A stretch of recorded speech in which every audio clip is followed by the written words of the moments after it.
From listener-powered KUOW in Seattle, welcome to Soundside. I'm Libby Dankman.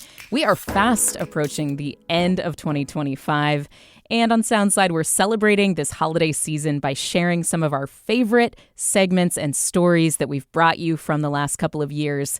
Coming up on the show today, transit and translators. Later this hour, Shelley Fairweather-Vega is in the business of making people understood. She's based here in Seattle, and she's a translator of Central Asian literature. This year, Fairweather-Vega was shortlisted for the National Book Award for her work on the novel We Computers. And during our conversation about the novel, things got spicier than I expected. One thing I really had to ask him about for We Computers was the humor, especially the dirty jokes. That's later in the hour, but first, if you opened up TikTok this year and you're a Seattle transit aficionado, you might have seen a friendly face. Bus drivers are weirdos. Think about it. They drive in circles every day, all day, in silence, for years. Years. All they have are their own thoughts. They're weirdos. I come into work sometimes and I think, why are we like this? Why are we so weird? The username was Des in the Park, and she was a King County Metro driver who started posting in between shifts about her routes and applying her graduate school training and social work to her job on the bus. Des shared perspective about life behind the wheel, how she got started as a bus driver, working with her brother, and how she greeted passengers. But she finished school and got a new job this summer, which meant she had to say goodbye to the bus. I sat down with the woman behind the account, Desiree Andersen, in an exit interview of sorts earlier this year, and I wanted to know why she thinks her videos struck such a chord. Here's what she said. I think mostly people see us bus drivers as part of the machine. They forget that we're human beings with full lives that exist outside of driving the bus. And I think the biggest shock to them, or the biggest takeaway that I've gained from them, is that they wanted to know that there's a human behind the bus. Because we're all rushing. We're trying to keep our timestamps. We're trying to keep everybody moving. We don't have a whole lot of time to interact, especially with the current partitions. And so I think just putting the humanity behind the operator of the machine was a big deal to people. And me as a small, young woman, I think also was a juxtaposition in a historically male field. So you are educating your TikTok followers about what it's like to be a driver and, different circumstances that you're encountering. But then you're also learning while you're driving, I'm assuming, about the Seattle area and about transit. What do you think you have learned about our city from driving the bus? Well, I have to say, it's all happening simultaneously. It's happening simultaneously with learning about social work and learning about social services in our county, because my timelines were so overlapped. So having that crossover and that lens to look at our county and the things that happen inside of it has been really transformative for me. Because it's one thing to come onto the bus and feel unsafe or uncomfortable and see different situations. You see a lot of suffering. And so having language and a better understanding at the same time of that really helped me. I just have so much more compassion for the people who are the most marginalized in our community, and just understand that the bus is where they have to go. Buses, libraries, other public spaces. There's not a lot of other spaces for them to go. And so it just increased my compassion, I think. One of the things that stuck with me from your TikTok was when you talked about de-escalation techniques that you use on your bus. So basically, you say hello, you wave, you acknowledge people individually. And you said on TikTok that you want people to imagine what it must feel like for folks who feel invisible. They're made to feel invisible by society. Or imagine being made to feel you're not welcome somewhere that you basically have to be, again, in public when you don't have a home to go to.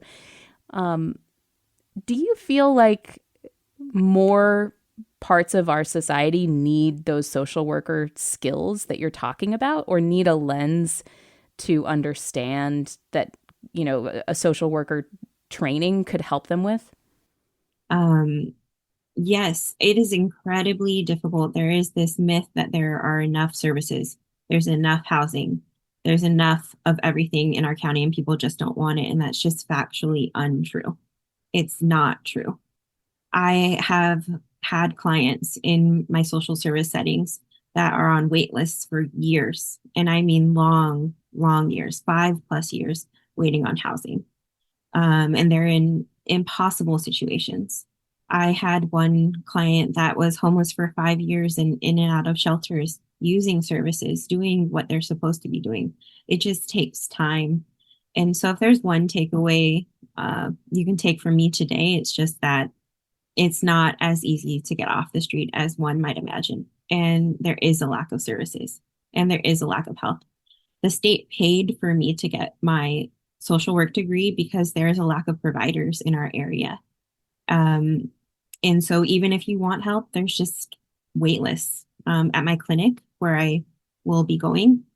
Sometimes folks have to wait up to 3 months just to get a provider. Imagine if you're in a mental health crisis, waiting that long. Like, it's not easy.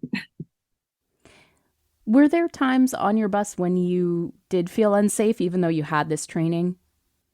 I wouldn't say I ever felt like super unsafe, just because of probably the times that I drove. There have been incidents on my bus, but I felt equipped to handle them. One incident that happened, I was going across the Ballard Bridge and a customer was spitting on another passenger because they had told them to be quiet. And I had to make a split decision. I can't stop on the bridge. Like, that's just not a safe situation. So I stopped on the other side of the bridge, was able to get them off of the bus, but they were spitting on their way out and kind of cursing. I didn't feel unsafe. I'm sure my passenger did.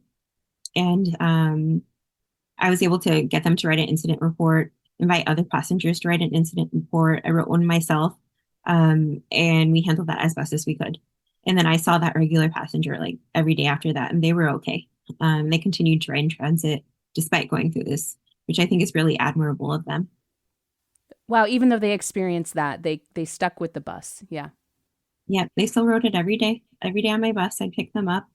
I asked, the next day that I saw them, "Hey, how you doing? You doing okay? Have you heard from Metro? Like, what's going on?" They were fine. They understand that it's part of living in the world that we live in, and that things that exist in our community spill over onto transit. I know that after the murder of Sean Yim, who was the first driver who was killed on duty in 26 years, but it was a really shocking crime. It happened really near the University of Washington, driver who was murdered in December of last year. The drivers' union has been outspoken about wanting more protections for drivers on buses. And in June, Metro said it was stepping up safety measures. So one of the things was these new, thicker dividers in between drivers and the rest of the bus. What do you think about new safety measures on Metro? I want to say that this is my personal opinion, first and foremost. And I wonder if I might be a kind of dissenting opinion about this kind of thing. I think that the safety measures that Metro are taking are the options that we have. They're the best options that we have. But I don't think that they're full solutions to the safety issues on board. Adding a partition, sure. But if somebody's truly motivated, they're going to find a way around that partition. One, and I've experienced the partitions. I've got to test them out and vote on them and that whole thing. The other thing is they're a little bit cumbersome. The ones that we currently have are already cumbersome. If you have to get out of the driver's seat to help a disabled passenger, for example, it takes a little bit more time to deal with that shield. And so I imagine the ones that are a little bit more locked and robust are even going to be more cumbersome and slow us down in our jobs. But again, what's the alternative to that? I don't also think that it's great to increase carceral interactions to already vulnerable populations. I'm not sure that that's the right solution long term. Is it what we have right now? I suppose. And again, this is from a lens of somebody with some crisis training, with some social work training, that feels like, okay, if somebody's in distress, which is usually what's happening, they're in distress and they're acting out. I feel like equipped, like I can handle that with my social work skills. And I don't want to say that Metro's not doing those things. They are having classes on de-escalation for drivers. They are having other classes about how to decrease violence in the workplace. So they're kind of trying to tackle it from both lenses. So, I mean, it's what we have, but I don't think it's a long-term solution because I think the problems that exist in our larger community are always going to spill onto the bus. And the problems need to be addressed at the community level, and then they will stop showing up on the bus. But the bus is a social safety net where people will arrive. I just couldn't help but think when I was watching your videos and as I listened to you talk, the bus driver is responsible for so much. Like so many parts of our society, you become first responders to the social safety net crisis that we have, right? That there isn't enough services, there aren't enough ways to respond to people. I mean, what about having some kind of outreach on the bus itself, like having roving social workers or something like that? I mean, have you contemplated other solutions that might be useful here? Absolutely, absolutely. I always like have this like vision for the future of maybe like having some sort of social service crisis team that is transit specific. I do know that they ran a pilot program out of Burien and Aurora transit centers where they had social workers in those spaces, and it decreased the incident reports in those two environments by quite a lot, like a large percentage. But then, that program wasn't widely advertised. Like I found out about it through some grad school research. And I'm not sure the status of that program currently. Is it still running? Is it funded? Was the pilot successful? So I'm wondering what happened to that and can it be expanded? Because I do think that it is a better solution. But again, we have a lack of social services altogether. So you can send someone into a crisis situation to address it, but then what? Then what happens? Where's the cliff after that? Are people getting connected to services that will sustain them long term, or will these incidents reoccur in an ongoing manner periodically as people become just destabilized? Okay, I want to ask something about buses specifically and their services, a little bit less about, the social safety net situation that we've been discussing so far. This is more along the lines of, okay, if you want your bus to come on time and it doesn't, what is happening? The 8 bus, which you drove, includes Lower Queen Anne, SLU, Capitol Hill, and the Central District. It is sometimes not called the 8 bus. It is called the late bus. One Seattle subreddit from last year, the post was titled, "What's the worst bus and why is it the 8?" So any insight onto why certain bus lines seem to be always chronically late? Let's use the Route 8 as an example. It has so many barriers. So if you're starting from Queen Anne, you're heading to Mount Baker. The first barrier is any climate pledge traffic. So any event that's happening at the Climate Pledge Arena or in that Seattle Center area is going to slow you down. Then you go on to Denny. Denny's got a lot of single-use passengers, and Denny connects you to I-5, and I guess you can connect to 99 if you really wanted to. So you've got people heading to the freeway, usually in single occupancy vehicles. So you've got a lot of SLU commuters going to the tech companies, using their garages. That's going to add a lot of traffic, especially during peak times. So from there, you go to Capitol Hill. So you've got the freeway traffic trying to get into Capitol Hill, right there going by the 24-hour fitness. So then you get to Capitol Hill. Capitol Hill, lively area. A lot of pedestrians, a lot of street vendors and events that happen there.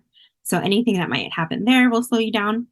So then you go on to 15th, you go through a tight neighborhood. You have to go slow even if you don't want to. Then you go down to MLK. And you can usually catch up a little bit of time there, but the road conditions are terrible. So it's bumpy. You can't go that fast. And it's a neighborhood. So this speed limit's pretty low. Then anything that might be happening in the Central District might slow you down some more. So then you finally get to 23rd. Again, there's events and things that happen there. And then you make your way to Mount Baker. Once you're trying to get out of Mount Baker, sometimes that whole area can slow you down just because the infrastructure is a little messed up. Just to get out of the station, the light can take 5 minutes to change for you just to get out of the transit center. then you have to wait still through 2 more lights before you're on your way.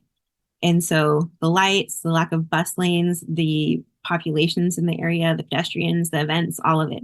And that's true in most places. If there is an issue with a bus line, it's usually due to single occupancy vehicles in traffic. It's not the bus's fault, basically. It's too many dang cars on the road and too much congestion.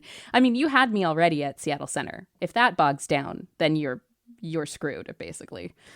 So I think that a lot of people might listen to this and say, boy, that bus, it can be late. There can be, people being loud on the bus. Maybe occasionally you feel like somebody's, invading your personal space or making you feel unsafe.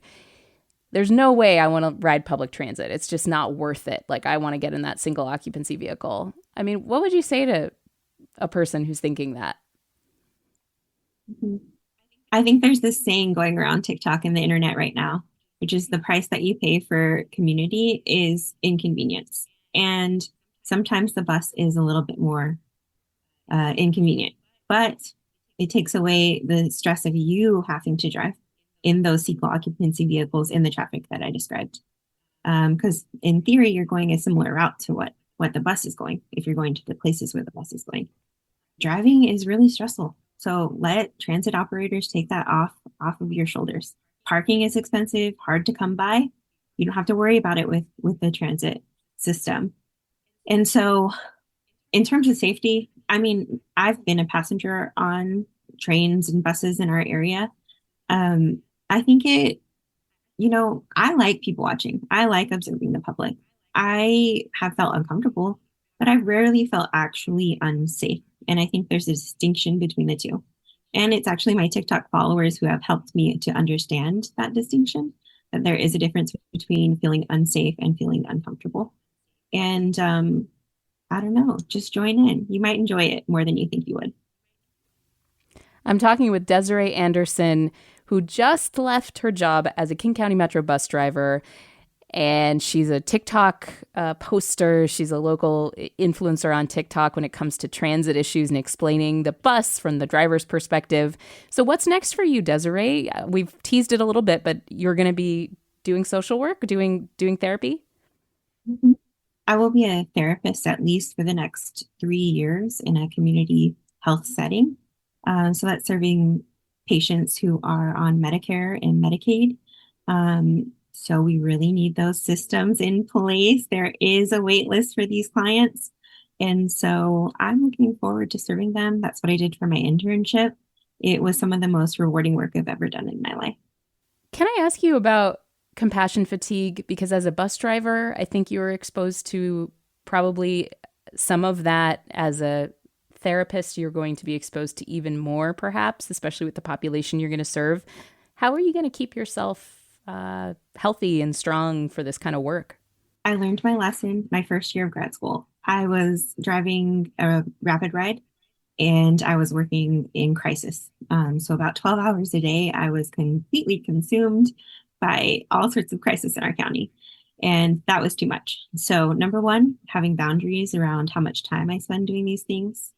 Number two, spending a lot of time educating myself on modalities, on training, on systems that are available in our county. A big part of what burns new clinicians out is a lack of education and a lack of training. And so the more I can do to prepare and be the best version of myself for my clients, like the better off we all will be. And three, just making sure that I take time to step away, that I close the laptop, that I turn off my phone, that I go spend time in nature and with my family and with my community, not thinking about, everything that needs to get done, because there will always be suffering and I'm just one person. You can follow her at Des in the Park, DES in the Park on TikTok. Okay, so final question. Does your new life include taking the bus? Are you are you going to be on the 8 at all as a passenger from now on? Yes, I hate driving into Seattle and I live in the suburbs. So you will find me on the Link train heading up there and then using the bus to get throughout the city. Absolutely. Former King County Metro bus driver and also just a really great voice for public education on all of these interrelated issues. Desiree Andersen, thank you very much. Thank you. It was a pleasure to be here. By the way, we reached out to King County Metro about the pilot program Desiree mentioned. She said it saw lowered numbers of incidents, but she wasn't sure what its status was. Metro told us the behavioral health specialist program is actually returning to Aurora Village this week.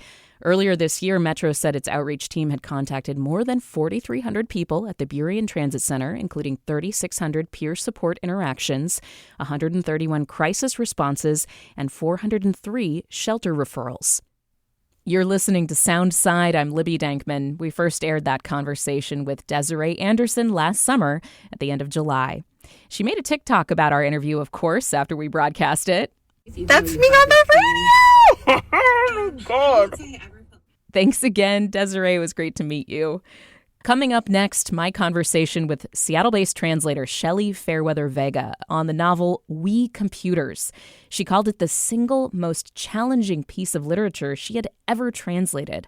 Find out why in just a minute. Stay close on KUOW. Welcome back to Soundside. I'm Libby Dankman. I can tell you, as a person paid to help others understand the news and the world around them, conveying a point or being understood, it takes a lot more than just a certain turn of phrase. It involves understanding your audience and the societal norms that shape how we view the world. And when you're trying to help somebody else be understood, that adds a whole other level of complexity to the process. That is the fundamental work of Seattle-based translator Shelley Fairweather-Vega. Fairweather-Vega translates the literature of Central Asia into English, working with writers in Russian and Uzbek. She's responsible for the English edition of Uzbek writer Hamid Ismailov's novel We Computers. For that work, Fairweather-Vega was shortlisted this year for a 2025 National Book Award in the Translated Literature category. And I spoke to her about that in October of this year. She said that in We Computers, she tried to find room in the plot for the poetry and room for the poetry in the plot. Unfortunately, she did not end up winning that National Book Award this year, but we still had so much fun with this conversation that the team wanted you to hear it in full with some extra tape that we couldn't add during our original broadcast. So here's more with Shelley Fairweather-Vega. So this is a novel, We Computers, by Hamid Ismailov, which is hard to talk about in just a couple of sentences. It is about artificial intelligence. It's about poetry. It's about authorship. There is Sufi mysticism going on in here. But if you had to summarize it just briefly for our audience, what is We Computers about? Sure, it's definitely a complicated novel by design. It's not for the faint of heart, but it's also really fun. The plot of We Computers basically is as follows. It's an Uzbek novel about a French poet who discovers Persian poetry. And the French poet, whose name is Jean Pierce, he's named badly after a real-life French poet, also discovers the personal computer, which takes place in the 1980s. And he immediately starts wondering if this computer can help him understand and analyze poetry, especially Persian poetry, and especially the poetry of Hafez, who's one of the most famous and beloved Persian poets of all time. To help him with this work, he has a real-life Uzbek friend named Abdul Hamid Ismail, thinly disguised version of Hamid Ismailov himself, the author of the book. Abdul Hamid Ismail's initials, of course, are AI. So this gives you a hint immediately into some of the complexity of the novel. So the French poet and the Uzbek poet work together to talk about Persian poetry. And the whole thing is narrated, from what I can tell, by a computer itself, or a constructed intellect, I believe it's referred to at some point. So there are a lot of layers here. It's not the first time that you have worked with Ismailov, and I understand that you became a fan and then became a translator. What's the background of how you started to translate his works? I've been translating for quite some time, both from Russian and from Uzbek, but I had never read Hamid Ismailov's work at this point in my career. He reached out to me, actually, when he read a translation of an essay I did by an Uzbek political prisoner. And I think his words to me were, I've never met an American who translates Uzbek before. Maybe you'd like to translate one of my stories. So I did. And it's a great story called The Stone Guest. It was published right away on Words Without Borders, which is a great online international literature journal. And we continued working from there. This is actually the fourth novel by Ismailov that I've translated at this point. So, at its most basic level, what is your job when you approach a novel like We Computers? As a translator, what are your goals? My goal, and I think other translators will tell you the same thing, but my goal is to help English language readers experience the novel the same way that I experience the novel when I read it in Uzbek. So that involves everything from getting the same impression of the characters, experiencing the imagery the same way, being emotionally exhausted or excited in the same way as I was when I read the book in the original. So we wanted to kind of give people an impression of what it's like when you're first reading in Uzbek and then how the results come out in English. And I wonder if you wouldn't mind if we could kind of do a little practice here where you could read the first couple of lines of the book in Uzbek and then the first couple of lines, same lines in English. Would that be possible? Absolutely. So the beginning is the introduction to our main character, Jean Pierce, the French poet. Here it is in Uzbek, 3 sentences. Jean Pierce, uzisimne hetsham yokdarmaste, undanham otikrok, hu isimning unga kuilishe sababla redan bezerde. Urushilare, Franzuz alplaredagi ozerdegan kishlokning machali kutepronasida ishleidegan otasining kuliga, San Jean Pierce degan shoerning anabasis nomliketobe to shipkolade.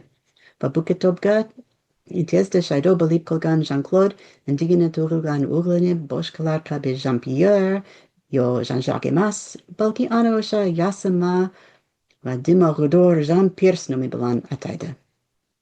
And then in English, it sounds like this. Jean Pierce had never liked his own name. Worse, the reasons he had been given that name disgusted him.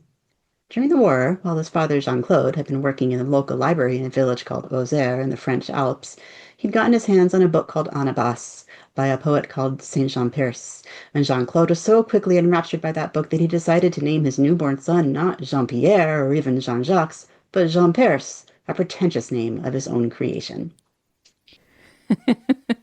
And that gives you this sense of humor that Hamid Ismailov is working with. What occurs to you when you first crack open a work that you are going to be trying to translate?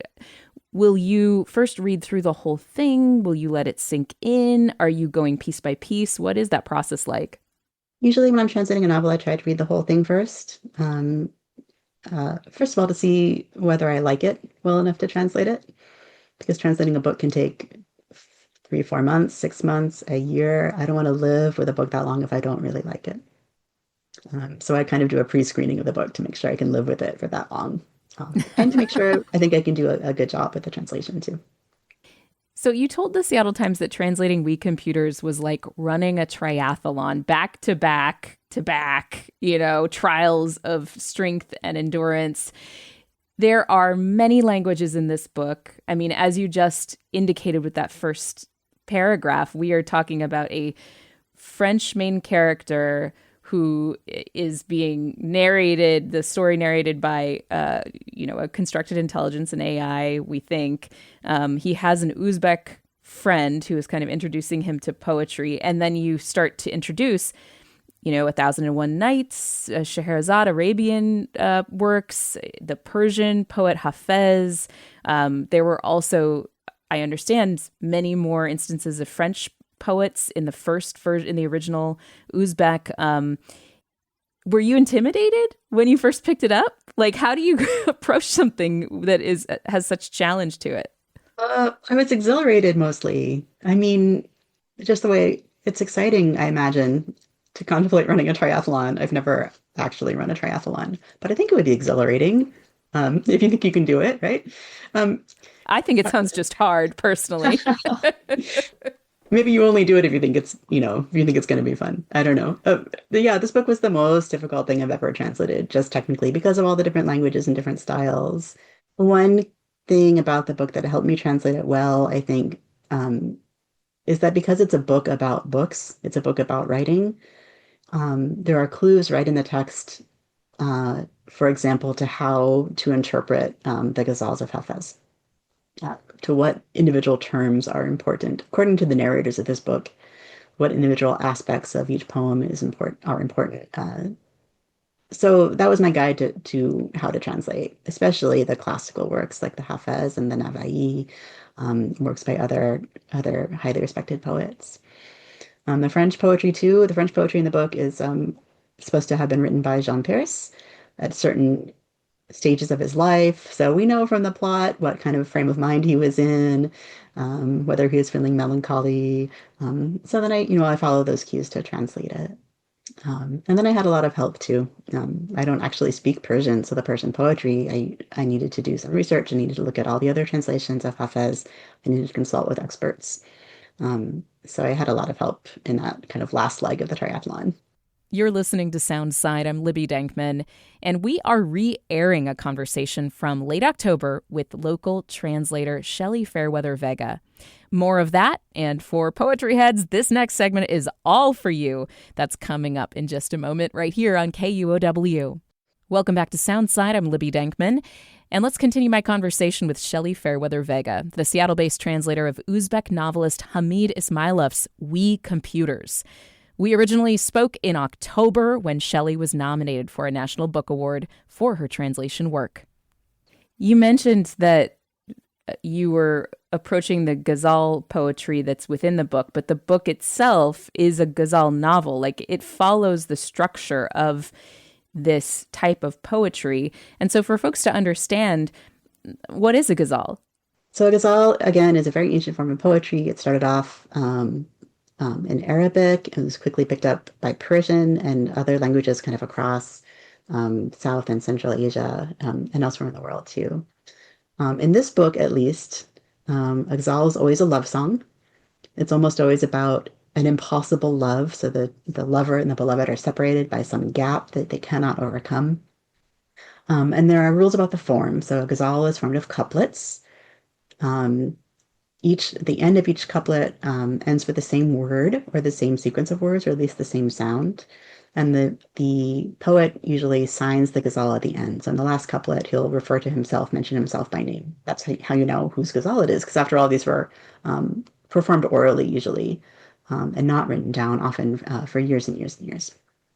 Another important thing about the ghazal form, especially for the purpose of this book, is that ghazals have to be easy to memorize, again, because they're recited from memory. And so they have to be beautiful and kind of have a rhythm to them. That rhyme is important for memorizing too. So from my point of view, that was the most important thing to keep in mind when translating the ghazals too. Now, the thing about the couplets, and this is going to be a very long explanation, the couplets in a ghazal are often described as individual pearls on a string. So each one is individually beautiful, and together they make a beautiful whole. But you can take those pearls off the string and restring them in any order you want, and it would be just as beautiful, but in a different way. You can take away a few pearls, add a few more, and the same thing happened with ghazals. When they were recited and kind of replicated over time orally, verses dropped away, new verses were added, the order changed. So you can read this book the same way, actually. You can almost read it out of order. You could discard a chapter, repeat a chapter. And when Hamid Ismailov first published it in Uzbek, actually, he published it on Telegram, the messaging service, one chapter at a time. So again, this discreetly, individually beautiful work of art, strung along bit by bit with others next to it to make the whole novel in this case. I would love if you could read just a little bit of one of the ghazals that is included by Hafez, who's the 14th century Persian poet. This is on page 55, and the reader is coming across this really early on in the novel. Ismailov writes that this is the poem that emerges when the main character types Hafez ghazal into a search engine. So it's like supposed to kind of be your entry point. Could you read some of it in the original and then when you translated it? And we should say it's the original Uzbek, right? That you're reading it. The It's not a simple question. Yeah. So the French poet asks his search engine for a Persian ghazal. It comes up with something in Persian which he can't read. So then he asks his computer to transliterate it into his own alphabet. So this is the result of that, first of all. And I'll read you like the first few couplets of this one. And keep in mind, this is my Persian translation, which is just phonetic based on what I see on the page. Ay nasim me sahar aramgal yar kojast, manzalayan mai ashek kosh eyar kojast. Shabetar asto rai vadie amandarpish, atash tur koja mawere didar kojast. Harke amad bijahan nakshe karabidarad, dar karabat leuid, ke hushar kojast. So probably even if you don't understand Persian, or if my pronunciation is too bad, you can still pick up the rhyme at the end of every other line. And the idea that it's kind of couplets, individual couplets. So Jean-Pierre finds this ghazal that he can now pronounce, but he can't understand. So of course he asks another computer program to translate it. The computer narrators of this book are offended by this act because they would like to be in charge of everything, but he sends this ghazal to some inferior computer program, doesn't ask their artificial intelligence about the translation. So here's what the inferior computer program came up with. Oh, morning breeze, where is her resting place? Where is this killer lover's home? The night is dark and evil's valley lies ahead. Which is Mount Flame? Where is our meeting place? Whoever comes into the world has a duty to destroy. Tell me in destruction, where is one vigilante? So it starts off sounding kind of like a poem, but then it becomes ridiculous, like a lot of machine translation. Fortunately, later in the book, we computers, the computer narrators, get to produce their own good translation into English of the same poem. So readers aren't stuck with like that awkward machine translation.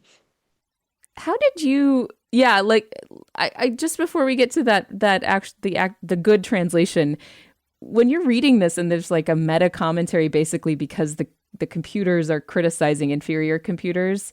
Mm-hmm. I mean, first of all, it's a commentary on translation work and the difficulty of it. So you must have been like kind Absolutely. Of smug. Are you just going like, wow, this was like written for me? Yeah, it's such a treat to be able to translate about translation. I think I've been referring to this book as a translator's translation. I mean, it's really about us and the work we do, as well as, yes, AI and the nature of authorship and things like this. But it's about the nature of translatorship as well. Okay, let's hear the good version. Here's what we came up with for the good version. Spring breeze, where does my love sleep? Where? She's sly. Where might my love make her lair? It's dark and the whole vast desert lies ahead. Might we meet where Atashi rises in the air? We all arrive drunk when we come to this world. Where are the sober in this tavern, the aware? They who read signs can sense the good news, but how to confide secrets lurking everywhere? So here we have something that still has that rhyme and the couplets, but each line makes sense. And I hope it has some kind of emotional resonance to it as well that you just can't get with a bad translation program. And it reinforces my feeling that every Hafez is either about your love, how great Hafez is, or something about delicious wine, or all three of those things. Yeah, these are all very important themes. Yeah. Incredibly important themes. So the book places this type, the ghazal poetry, against questions about artificial intelligence. We talked about the translation and like the way that language maybe needs a human touch in order to really resonate with us. But is that even true anymore now that we have these large language models that spit out convincing writing? But it was all written before ChatGPT was generally available to the public. I don't even know if ChatGPT existed at all, even, as a development project at the time. I mean, how do you think it speaks to our moment right now when we are surrounded by AI generated writing now? Yeah, it's really an amazing trick of luck that Ismailov managed to get his book published in English. We're still kind of at the height of this debate and discussion over AI tools like ChatGPT, large language models. You're right. He wrote the book and published it in Uzbek a couple years before a tool like ChatGPT was really known or being used. Um, so he was ahead of his time a little bit, and the English version happens to come out right on time, really. And I was afraid actually when I was translating it and while we were going through editing that the discussion on AI would be over by the time the book came out. But fortunately or unfortunately, we're still talking about AI, still debating it. So the book is timely. I don't think, especially because I'm a translator and because I work with translators and I love translators, I am positive that no large language model can translate the way a translator translates, or write the way a writer writes, for that matter. Whether you're writing prose or poetry, or marketing materials or a business report, it doesn't matter. I think writing is human communication. Humans are the best ones at doing that because humans have, the lived experiences, the emotions, the desire to communicate with other human beings. And a computer doesn't care if it communicates with you or not. It just wants you to keep using it, right? That's the motivation behind a chatbot, behind an AI tool, is to be used, not to be understood, not to be sympathized with, not to understand you. ChatGPT doesn't And care I would about add you. also not to challenge you. It doesn't want to empathize with you, but it also doesn't want to challenge you because, again, it is just trying to get you Yeah, to continue to use it. It's like a yeah, people-pleasing absolutely. autocomplete is what I think of it as. Yeah, that's a very good description. Yeah. But your human translator will never fill that role for you. Your human translator will continue to challenge you. I'm talking with human translator, Seattle-based Shelley Fairweather-Vega. She's been shortlisted for a 2025 National Book Award for her work translating Hamid Ismailov's novel, We Computers. Just a little bit more about you, Shelley. How did you come to this work? And how many languages do you speak? I speak English really well. I speak Russian pretty well. Um, my knowledge of Uzbek actually is mostly a reading knowledge. It's more, I learned it in graduate school at the University of Washington. They were giving out grant money to study Uzbek at that time. So I took it and funded my master's degree with Uzbek money. By that time, I was already translating from Russian as part of different jobs I had had, um, and then also as a freelancer, kind of on the side. Um, there's, to be a good translator, you have to have excellent language skills, obviously, but you also have to have something sort of separate, which are translation skills. So how do you process a text in one language and come up with something equivalent in your language? And that's almost aside from knowing the languages. It's like a secondary skill you have to have. So I was, I was pretty skilled at translating from Russian into English.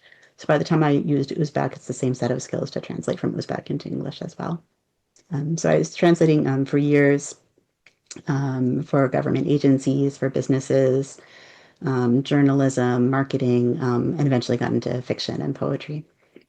It strikes me that you have to be able to really understand what you're reading and get the jokes, get the nuance, get when something is, for example, intentionally poorly worded, things that a typical speaker who, is like a Russian as a second language speaker, an Uzbek as a second language speaker, would probably miss out on. And then you also have to be able to process that into something that's beautiful on the other side, which is totally different than like straight interpretation.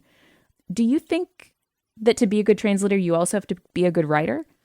I think so, definitely. Yeah. A good writer and a good reader. Because just like you said, you do have to be able to read the text you're starting with closely, pick up the nuances, figure out what the author is trying to say behind the words, between the words, and convey all of that as well as you can in the new language, which is where the writing skills come in. So you have to be a great reader and a great writer. How much do you talk to when you're working with a living writer like Hamid Ismailov? Do you talk to him throughout the process? Do you ask questions ever? Yeah, I do. I always have questions, and Ismailov is a great author to translate because he always has answers to the questions. He's very generous with his time. He's happy to be translated, like every author I've worked with. It's very flattering to have someone want to bring your work into a new language. One thing I really had to ask him about for We Computers was the humor, especially the dirty jokes. Um, there are some Sufis doing things in this book that made me blush, you know? Um, but I had to be sure that they were really doing the things I thought they were doing, because how embarrassing would it be to translate, a sex scene or a bad joke incorrectly, right? So I had to ask Hamid Ismailov about these things. Um, and he laughed at my discomfort, and then he very graciously gave me the answers I needed. So it was a great experience. So there is, I understand, a really active and thriving community of translators in the Pacific Northwest. I've had the opportunity to speak with a well-known translator of Zen Buddhist texts who lives in Port Townsend in the past, but I haven't spoken to a lot of translators in my time as a talk show host here in Seattle. Can you talk to me about why do you think there's such a strong strain of translator work going on here? And why aren't they talking to you? That's the real question. I know. Yeah. Well, I think it's me. I think I'm the problem, really. No, that's okay. Yeah, we have one of the things I'm proudest about doing in my career recently is we have a club of literary translators here called the Northwest Literary Translators. We're part of Notice, which is the professional organization for translators and interpreters in the Pacific Northwest. At Northwest Literary Translators, we meet every month downtown at Folio in Pike Place Market for a guest speaker or a panel discussion or a presentation or a reading or a workshop. And it brings together translators working on all kinds of genres: poetry, science fiction, literary fiction, memoirs, and from many different languages. So our members right now are working on like a memoir, like a biography of a German punk band, and Arabic science fiction, and indigenous poetry from Latin America, and everything in between. Why is it that there are so many awesome literary translators doing great things in Seattle? I don't know. I think there's just another wonderful thing about the Seattle area. So much diversity here of people and their interests. So our club of translators loves to get together, compare our work, talk about our experiences. So it's really kind of a peer support and peer education network, as well as a writing club. I know we talked a little bit about the fact that authors really like it and are flattered by the fact that, you are bringing their work to a new audience, and especially to an English-speaking audience, which is a pretty broad swath of people across the globe. But why do you love to do this work? It feels like important work. It feels like important work to me. It's true that, hardly anybody reads Uzbek, but there are a lot of people who write in Uzbek and only in Uzbek. So how is the rest of the world going to see their genius, understand their experiences, hear their stories, if there aren't translators willing to translate it? So it feels like important work to me. It's also creative work. It's very satisfying to come up with the perfect turn of phrase, the perfect imagery in a new language. Yeah, I guess those are the two things I would say. Is the challenge also enjoyable for you, especially when you tackle something like We Computers? Definitely. Yeah, I love the challenge. It's a language puzzle. Some people do crosswords. I do translation. Shelley Fairweather-Vega is a translator whose work on the novel We Computers was shortlisted for a National Book Award. Shelley, congratulations, first of all. It's a really big deal, and it's really cool that you're right here in our own backyard. Shelley, thank you very much for sitting down with me. It's been a pleasure. Thank you, Libby. And this conversation first aired in October. Unfortunately, Shelley's work did not end up winning the National Book Award for Translated Literature this year. That honor went to Robin Meyer's translation from Spanish to English of We Are Green and Trembling by Gabriela Cabazon Camara. This is Sound Side, and before we go, What are you feeling like you want to hear on Soundside in 2026? I would love to hear what kinds of stories you really like when we do deep dive interviews, when we do conversations about the news with local reporters. Do you like it when you hear us get out into the field and hear some tape that we're actually doing things live? What are your favorite kinds of stories that we do? What would you like to hear in the new year? Our email is soundside@kuow.org, and thank you so much for helping us prioritize our coverage for the new year. From the World Cup to the midterm elections to, I don't know, what else is happening in 2026? The Devil Wears Prada 2? That's happening. Maybe that's just on my list. We are going to be here to report on all of it. Soundside@kuow.org is the email, or leave us a voicemail. We always listen to every voicemail as well. 206-221-3213, 206-221-3213. And that's it for Soundside today. I'm Libby Denkman. The show was produced by Gabrielle Healy with support from Jason Burrows, Hans Andersen, Maliha Syed, and Sarah Leibovitz. Our editor is Jed Kim. We'll be back tomorrow with more Soundside. See you then.